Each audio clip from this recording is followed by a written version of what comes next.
You are a German man named Friedrich. You are in your mid-20s, and your life is incredibly difficult. The hyperinflation of the early Weimar period has only just eased, at least it feels like it has, yet work is still hard to come by, and access to the things in life that you were supposed to have access to seem to not be there for you. You're still single when you expected to be married. You're not a father when you expected to be working on your second or third child. You wanted a big family. You wanted to be a family man, just like your father and his father and all the way back. But those things seem so far from you. Among the rabble, among the poor, among people like you, little people like you, there is an Austrian painter, a war veteran, who reminds you of your father in a lot of ways, who tells you he's going to make you feel strong again. You don't like the amount of blaming he does, though. He's a distasteful character. He's crass. Many of his supporters, uniformed and soldier-like as they are blind drunk at his rallies, and they get into fights and cause trouble afterwards. You don't like how hateful, how loud he is. He doesn't seem like a German politician. He doesn't seem like one of the big men that are usually running the show, and he's certainly no President Hindenburg. Yet you find yourself enraptured. There's fire in his eyes. That is undeniable.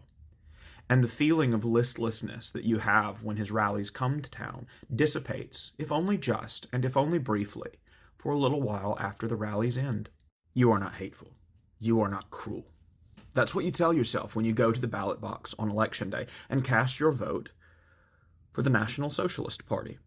You voted the way you did for the economy, and you voted again the next time the same way, for the same reasons. The buffoonish things, the angry things, the hateful things, you are not hateful and cruel, you tell yourself. These things are not reasonable, not realistic, and all the enemies that the mustached fellow and his compatriots keep pointing out as the source of all your frustration, they're nowhere to be found. You tell yourself that you don't even think you know a single Jewish person. You're sure there are a few in the city, but this notion of some great cabal out to destroy Germany is just ridiculous. There might be 10 or 15 around your local community. How did 10 or 15 people become such a great enemy? Clearly, it's all for show.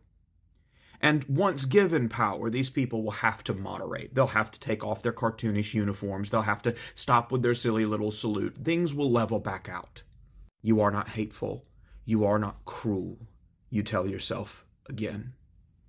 There was an assault in the street yesterday. You saw it firsthand. Men in brown uniforms grabbed a stranger, you know not why, and they beat him senseless with batons as he was leaving a beer hall. You and your friends were given pamphlets on your way into work. These pamphlets are different, booklets, really. You have to get them stamped. You get them stamped by your boss.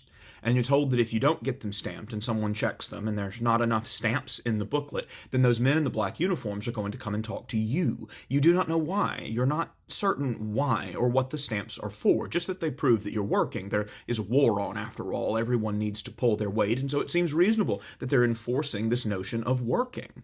There are bombs falling now around the city. You've read of it, heard of it, seen the propaganda footage of it happening elsewhere, but not here, never here. Whole city blocks are gone. You spend nights in bomb shelters. You have your little stamp booklet that you're still expected to keep filled out. There are men in black uniforms grabbing people up off the street, telling them that you look able-bodied enough to do something great for your country, and then they disappear them, and you know not where they go. You are not hateful. You are not cruel. You told this to yourself again and again. You are finding it harder to believe. The Americans came. The Soviets as well. You saw them. They're in the streets.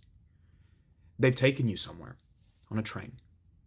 They tell you they're going to show you something.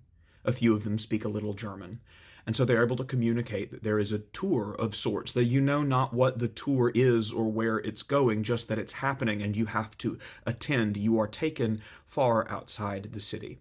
And the first thing you notice about the tour is the smell. You are not hateful. You are not cruel. You see the gate first. Learn that work will make you free as you pass through it. You see the barracks, the bodies around them. You are handed a shovel and instructed to dig. The soldier who is guarding you says that you did this, and you ask him why.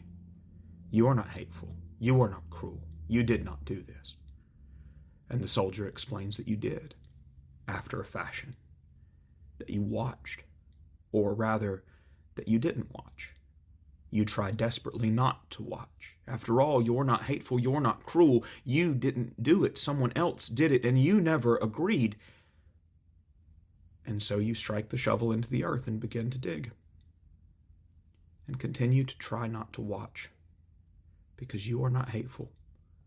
You are not cruel. But you do not believe that anymore.